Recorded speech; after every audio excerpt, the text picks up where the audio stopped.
Good afternoon, and thank you all for joining us for this very important briefing.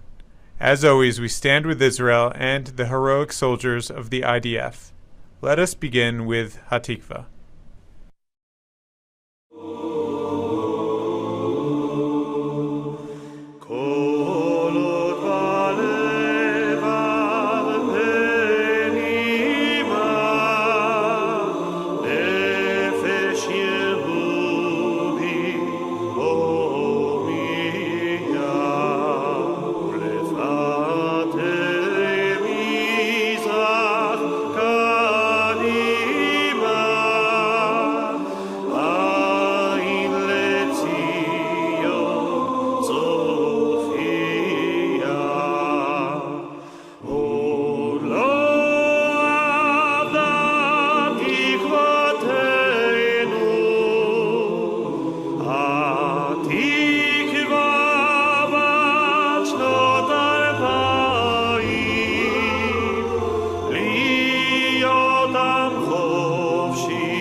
שבירך אבותינו אברהם, יצחק ויעקב, הוא יברך את חיילי צבא ההגנה לישראל, העומדים על משמר ארצנו וירא אלוהינו, מגבול הלבנון ועד מדבר מצרים, מן הים הגדול עד לבוא הערבה ביבשה ובאוויר ובים. ייתן השם מת אויבינו הקמים עלינו, ניגפים לפניהם. הקדוש ברוך הוא ישמור ויציל את חיילינו מכל צרה וצוקה, מכל נגע ומחלה, וישלח ברכה והצלחה בכל מעשה ידיהם. ידבר שונאינו תחתיהם, ויעטרנו בכתר ישועה ובעטרת ניצחון. יקוים בהם הכתוב, כי אדוני אלוהיכם, ההולך עמכם, להילחם לכם, עם אויביכם, להושיע אתכם, ונאמר, Amen. May you bless our forefathers, Abraham, Isaac, and Jacob.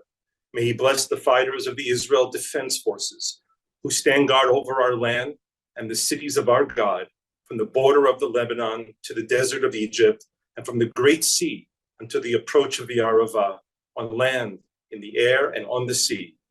May the Almighty, blessed be He, preserve and rescue our fighters from every trouble and distress, and from every plague and illness, and may He send blessing and success in their every endeavor. May He lead our enemies under our soldiers' sway, and may He grant them salvation and crown them with victory. And may there be fulfilled for them the verse, for it is the Lord your God who goes with you to battle your enemies for you, to save you. And let us say, Amen. Amen. Thank you, Rabbi Flansreich, the new Israel Bonds Rabbinic Council Chair. Dear friends, on last Saturday, while the Iranian attack, the drones and the missiles were still on the way to Israel, we already started our special attack. Fortunately, as we all know, the results of Israel defense, air defense performance was amazing. And it's probably right to say that that performance is part of Israel's great success stories during the years. And we are at Israel Bonds, each and every one of you Israel Bonds investors during the years, can be proud of having part in that great success story of the State of Israel. But the State of Israel still needs us. As I guess you read and saw in different places, that one night, a few hours of Israel air defense cost the State of Israel between 1 to 2 billion shekels. between $300 million to $500 million. The Israeli economy support the war efforts, the civilian and the military ones, and still maintain its strength. And we at Israel Bonds very proud of being part of that, being part of Israel's capability to achieve that. Since October 7th, we raised for the State of Israel an amazing breaking record number of $3 billion globally, $3 billion. And I would like to take this opportunity to thank each and every one of our investors for making this great support for the State of Israel. Next week, when we will sit around the table of the Seder, and we will read at the Haggadah, "V'higadeta lebincha bayom hahu." You shall tell your children on that day. And I would like to say it a little bit differently. Looking ahead, one day, our children and maybe your grandchildren will ask you, what did you do for the State of Israel during those dark days that Israel faced such great adversaries on different fronts? I would like to wish each and every one of you happy Passover, Chag Pesach, Kasher, V'Sameach. And I would like, and it's my pleasure and honor, to introduce our chairman of the board, Dr. Andy Hader. Thank you very much, Donnie. Your words have never been more profound. Good afternoon, everybody. After Saturday night's unprecedented assault on Israel by Iran, we in Israel Bonds felt it was important for a briefing today. I want to thank Donnie, the Business Development Department, and our entire staff at Israel Bonds for setting up this meeting so quickly. I appreciate all of you that have joined this Zoom for this important update. This week, Israel and the IDF's strength was tested yet again, and of course, we prevailed and showed our resilience to these existential threats. This is an important time to gather for a briefing on where Israel stands and what the next steps should be. The IDF are working around the clock and have been since the attacks of October 7 to continue to guarantee that our Jewish homeland will be secure. As Donnie said, the Passover Seder is next week. We will tell the story of our exodus from Egypt and our journey to the land of Israel. We need to continue the story at our Seder this year and explain that although we have a homeland, we need to continue and protect and support it. The IDF does a magnificent job of defending our homeland. At this time, I am pleased to introduce our very important speaker. Those of us who, like me, have been glued to I-24 since October 7 have had the pleasure of seeing our speaker on many occasions. He has given us great insight as to what is happening in Israel. With over 25 years of experience in the IDF, it is my great honor to introduce IDF International Spokesman, Lieutenant Colonel Peter Lerner. He will now provide us with a briefing on the current situation in Israel and then participate in a Q&A. With this, I turn the meeting over to Lieutenant Peter Lerner. Shalom, everyone. Andrew, thank you. Danny, thank you very much. And Rabbi, thank you for those very, very empowering words. I have a very short briefing about what happened on Saturday. But I think it was most important for me to be here today to support you because you support us. As an Israeli, as a former British, and now very much Israeli, I feel very, very much at home with the bonds. And when my close friend and colleague and brother in arms and words, Olivier Rafovich, asked me if I could come forward, then I said absolutely without a doubt. So thank you for giving me the time, and I'm very proud to be here to give you some short words, short briefing, and then open it for questions. If we look at Saturday and the early hours of Sunday morning through a very narrow prism, then we will ask ourselves, I think, the wrong questions. What we know from years of proxy wars in the Middle East is that Iran has been the destabilizer of our region. They are the flag bearer albeit throughout the course of the years, they have always been behind stage, backstage, trying to maintain their distance from the direct engagements with Israel.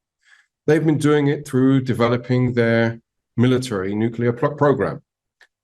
They've been doing it through weapons proliferation throughout the region. They've been doing it through regional, but also global attacks, whether it's against Jews around the world or against governments. And of course, the very elaborate network of terror proxies, which are on our back door. Indeed, the 7th of October, that terrible morning, where we woke up to the sounds of sirens in my house here in Ramat Gan, just east of Tel Aviv, would not have been possible without Iran. Iran is the financier, Iran is the trainer, Iran is the equiper of everything bad in this region, and including Hamas. This war since the 7th of October is not just with Hamas, it is a multi-front war. It's a multi-front war because since the 8th of October, Hezbollah has fired over 3,500 rockets at us. We have had Iranian-backed militias firing rockets and drones from Syria. We've seen an uptick, an extensive uptick in Palestinian terror attacks on Israeli civilians and against security forces, also in Judea and Samaria. And of course, the actions of the Houthis firing long-range cruise missiles and disrupting global commercial shipping routes would not be possible without Iranian weaponry, instruction, or actions. And so while they have extensively been disrupting and playing a very substantial role in this war, Iran has maintained that position of backstage.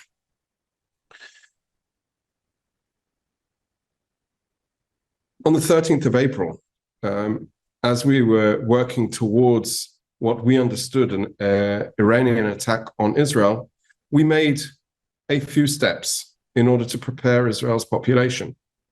But we wouldn't have been able to be prepared without the very strong alliance that was created under the umbrella of United States Central Command.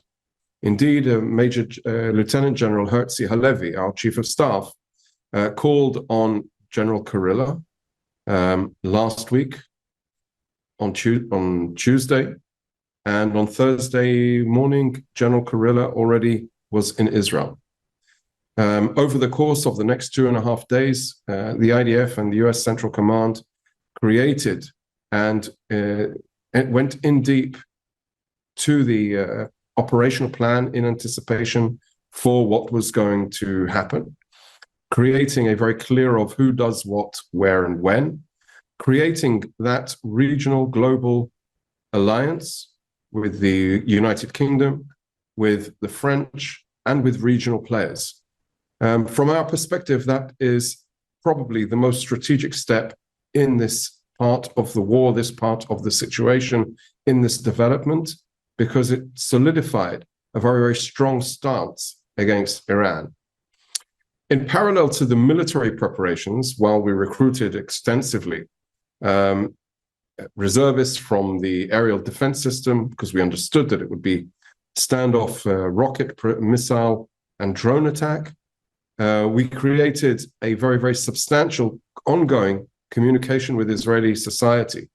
From a communications perspective, there's a very, very thin line between knowledge, awareness, and panic. We did not want panic on the streets. We wanted people to know, and so that they know and know how to behave. We issued explicit, very, very detailed action plan for the individual civilian. Know where your safe room is. Keep close to safe room. And indeed, and in the anticipation of that attack, the day before, on the 12th of April, the IDF Homefront Command issued instructions to the people of Israel. In the early hours of the 14th of April on Sunday morning, Iran began their attack, launched their attack and indeed conducted a very wide-scale, unprecedented attack from Iran to Israel. That attack included around 170 explosive UAVs. These are guided. They have the ability to specifically target locations. They can travel several hundred miles per hour, but they take around 9 hours to reach, 7 to 9 hours to reach from Iran to Israel. They launched 30 cruise missiles from different locations, whether from Iraq, from Iran, from Yemen. And these take around three hours to reach Israel. And they also launched around 120 ballistic missiles that take 12 minutes to reach Israel from Iran. And so when we saw at around 1:40 in the morning on Sunday, the alarms sounding throughout the country, we knew that it was going to happen. We were prepared. We had the alliance on our side. We had the defensive capabilities in place in order to engage and shoot down. We had regional alliances that gave us the ability to operate with relative freedom and participated in international and global alliances with the French, British, and the American, of course, that intercepted actions against us as well. I'm very, very proud to say that none of those explosive drones, 170 of them that can carry a warhead of around 40 kilos, were able to reach Israel. I'm also very happy to say that the cruise missiles, the 30 cruise missiles that were launched, also didn't even reach Israel's airspace. Out of the 120 ballistic missiles, a handful of them were able to reach the Nevatim air base in the south of Israel, and a few more were able to penetrate Israel's airspace, but they were intercepted with the very, very elaborate capabilities of our aerial defense system. The aerial defense system includes both different layers of ability to intercept, from the Patriot, which is ideally and mostly attuned for aircraft interception, the Iron Dome that I'm sure everybody is very well aware about, very well aware of, because of the very recent and not so recent history of the success rate of intercepting short-range missiles and aircraft. Then we had David Sling, which is a very sophisticated, fast, that can reach up to 300, 400 kilometers distance in order to intercept targets coming in. And the Arrow 2 and Arrow 3, which are both subatmospheric and above atmospheric interceptors for ballistic missiles. The ballistic missiles that were able to impact Israel were able to cause minimal damage to the Nevatim airbase. The airbase, its operations was not disrupted. And after the F-35 Adir aircraft completed their missions of securing the skies of Israel, they came back to Nevatim Air Base and landed there. So there was no real damage. Of course, there was one tragedy in the aftermath of this. A 7-year-old girl, Amina, from a Bedouin from the south of Israel near Nevatim, was hit by shrapnel in her head, and she is currently still fighting for her life. In the aftermath of that, we were on Sunday morning, I was seeing images of footage from a ballistic missile that landed in the Dead Sea. My initial thought when I saw that image, I thought, no, that can't be. It must be fake news. It looks like a manipulation to me. But no, when the IDF came to the Dead Sea and they dragged out the remaining of the part of the missile, the fuel propulsion cylinder, it was a 38-foot part of the missile, around 70% of that missile. It can carry a warhead of up to 500 kilos. It's around 1,000 pounds. And they shot 120 of those at Israel without any problem. And if that hit, the warhead would have hit and exploded, it would have easily destroyed a residential building, causing havoc, death, and destruction. Over the last few days, a few of the media outlets have been questioning the seriousness of Iran's attack. They do that because we were successful in intercepting 98% or 99% of what they launched at us. But we need to be very cautious at accepting that claim. As I said, 0.5 ton of explosives on a warhead out of 120 ballistic missiles, the 170 explosive UAVs and the 30 cruise missiles was a very serious attack against our sovereignty, our people, our country. I think as we look forward and move forward, what is happening now, and I'm sure this is the question that you're all very, very interested in. The government is currently considering and contemplating what needs to be done. There is anything between diplomacy and military action, and I would say everything is on the table.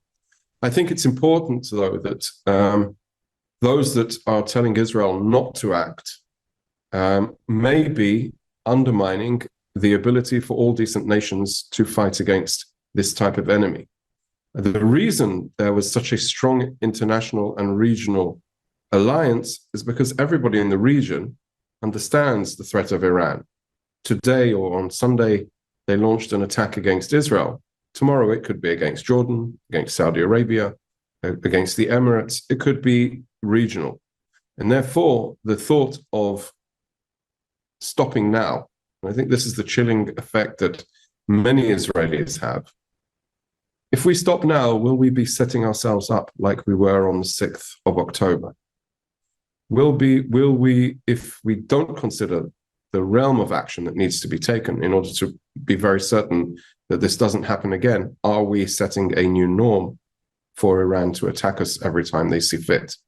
And so while I'm lucky to wear the uniform of the IDF and very lucky not to be in government and have the weight of that decision, it is a very serious decision that is now being contemplated.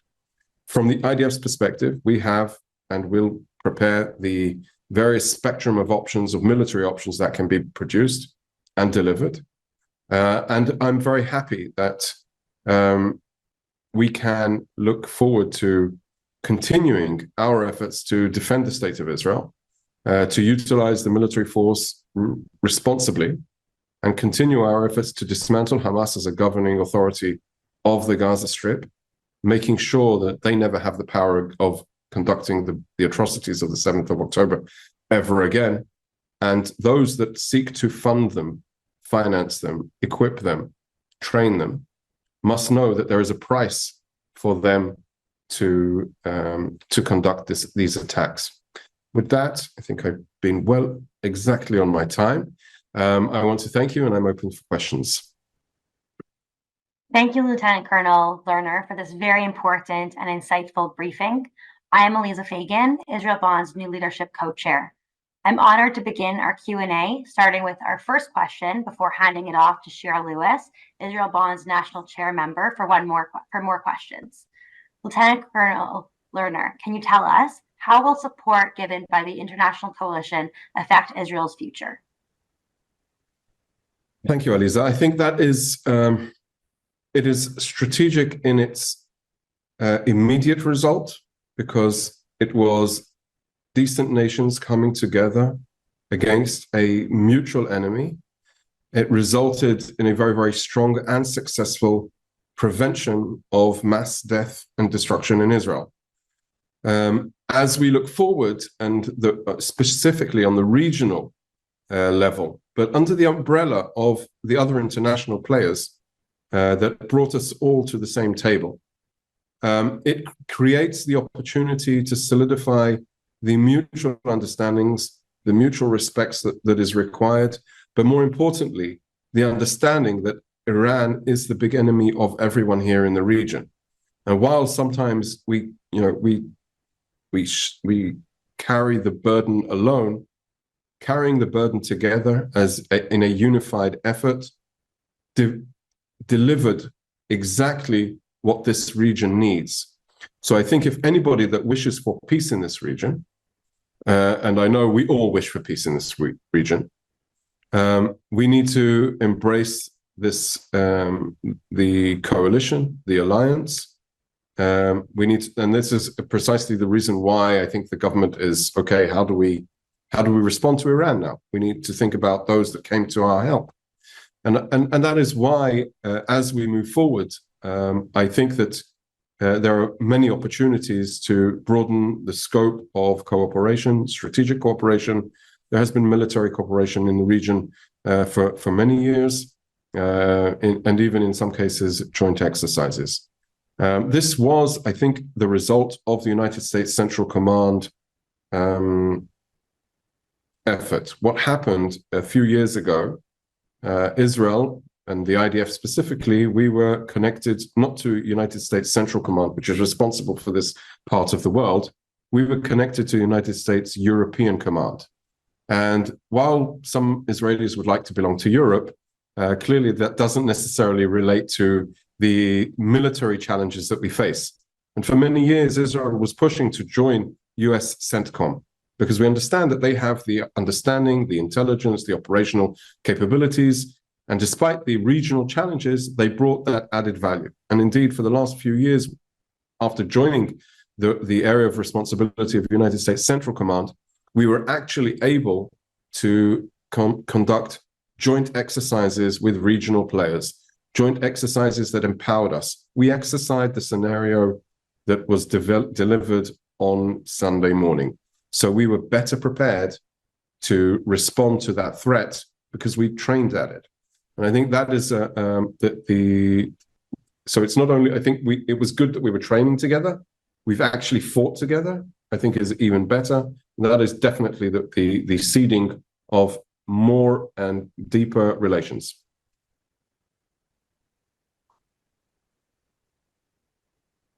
Thank you. Thank you.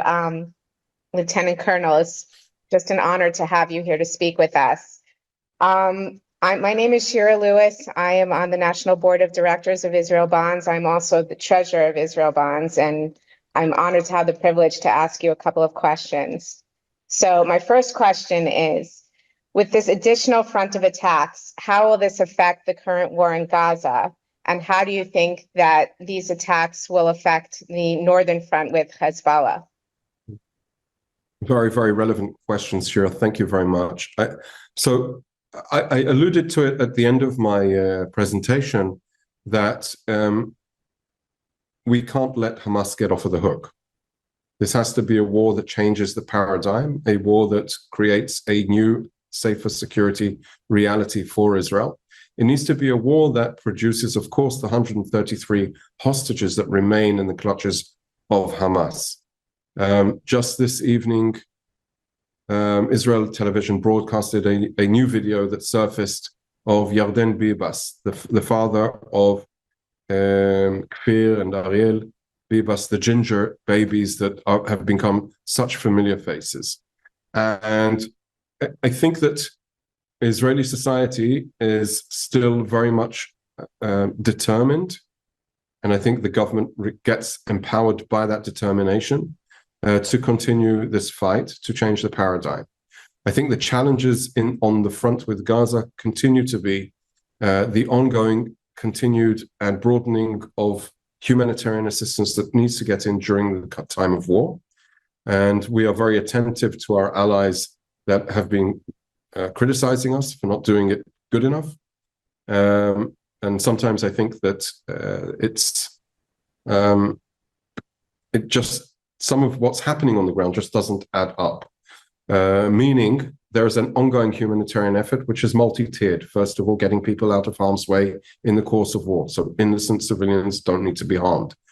Second of all, maintaining a continuous flow of produce, of goods, humanitarian aid, medical supplies, shelter for those that need to get it. And finally, designating safer zones so that they can continue to congregate there. So I don't think unless our attention has to go elsewhere, we will continue to be focused as a primary theater the Gaza Strip and changing that reality, because basically we have no choice. If we stop now, and we've dismantled and destroyed around 20 battalions of Hamas. There are 4 remaining battalions and 1 brigade in the south in the area of Rafah. And there are 2 partial existing battalions in the center in the area of Nusayrat and the areas of Deir al-Balah. And so we're continuing, and indeed in these days we're planning our effort in Rafah under the understanding that there is a very, very dense population that is currently there. Our military operation will be in accordance to the laws of armed conflict. We will act to and operate and ensure evacuation to safer areas, designated areas. One of our generals has called them humanitarian islands, so that people can get the food, the supplies, the shelters, wherever they are, and that we can continue our operation in Rafah. Beyond the fact that Hamas is still operational in Rafah and has hardly been touched, we need to keep in mind that the hostages are also, as we know, being held in Rafah. I don't know if it's all of them. I don't know where they are. I know that 8 weeks ago we conducted a special forces operation in the area of Rafah and rescued 2 hostages. I know that when we extracted them, we came under immense heavy fire from Hamas terrorists, and that just signifies exactly that the road to dismantling, destroying Hamas, the road to bringing home the hostages, goes through Rafah. So the front with Gaza, the front with Hamas, will continue to be the primary front, and I don't think that the attack by Iran on Sunday will influence that at this time. The tricky question is indeed what happens on the front with Lebanon, with Hezbollah. And I think that what we know is that Hezbollah, since October 8th, have been engaged in this war. They have fired over 3,500 rockets at us. They have attempted 7 infiltration attacks, cross-border attacks, very similar to the 7th of October attacks. They have, just today, they fired an explosive drone against a community center in Arab El Ramshe. I think there are 16 people that were wounded in that attack. Today, many of them soldiers, reservists, and I think 5 civilians as well. This goes to show that they are continuing their action. The policy of the government and the IDF with regard to Hezbollah currently is mostly a defensive posture, meaning we're maintaining our border, we've reinforced our frontier, and we are pushing back the Hezbollah forces on the border so that they can't conduct a rapid infiltration into Israel like what happened on the 7th of October. At the same time, the offensive activities are intended to take a price tag from Hezbollah for their actions against us. So precision strikes against commanders of Hezbollah, of their forces, taking out advanced capabilities like drone capabilities, rocket production facilities, missile production, guided missiles, these types of things, taking them out in order to ensure that there is a price for them, their actions. But the route that the government is currently trying to reach is actually the diplomatic route. And that is, the concept of that would be through an agreement to implement the United Nations Security Council Resolution 1701, which stipulates that there should be no Hezbollah in the south of Lebanon beneath the Litani River. So it's around 10 kilometers from the border. 10 kilometers, when you have rockets that they can cover the entire country, isn't a lot, but 10 kilometers can prevent the rapid skip and hop over the fence or through the fence or beneath the fence, and therefore can enable and permit the 60,000 Israelis that are now out of home for over 6 months to return to their homes. I'm not too optimistic that the diplomacy will work, and the IDF is in their perspective, preparing for the eventuality that we may need to use military force against Hezbollah in Lebanon as well. We're conducting exercises, recruiting different units in reserves, and conducting our preparations for that eventuality if it indeed does happen. I think the question, will Iran intervene if there is a war between Israel and Hezbollah, is a very relevant question. I can't say that I have a clear answer for that today. It's something we need to be prepared for. Thank you. And that brings me to my second question, which you touched on briefly in your first answer. We are all around the world constantly thinking about the hostages in Gaza and praying for their safe return. We're all wearing these dog tags. I have a yellow fingernail. The whole world is thinking about them. So in light of the latest events in Iran and possibly other forefront attacks, how is this affecting the latest effort to bring back the hostages? So there are two ways to bring back hostages, either through negotiations or through military force. Unfortunately, on Sunday, the Mossad, through the Prime Minister's office, put out an announcement that Hamas had turned down the latest deal that was on the table, a deal which would release prisoners in exchange for Israeli hostages. But that's off the table, unfortunately. I can imagine that there are still attempts to try and create a new opportunity that doesn't really fall under the IDF's responsibility. But our goal is to bring home the hostages. It is a key goal of our war effort and main objective. The other way to bring hostages home is through rescue missions. That's a very challenging one to do because the types of action that we can conduct are limited in where they are, time, knowledge, intelligence, and operational capabilities. I can assure you that if we can, we will. I can assure you that that is our moral obligation, it's our professional responsibility, but we will not do it if it jeopardizes the hostages themselves. And this, I think, is key to understand. We are still very, as I said, the video that surfaced today of Yarden Bivas. Israeli society is still in shock from 7th of October. I know you've had solidarity missions here, and I think it's really important to stand with the families.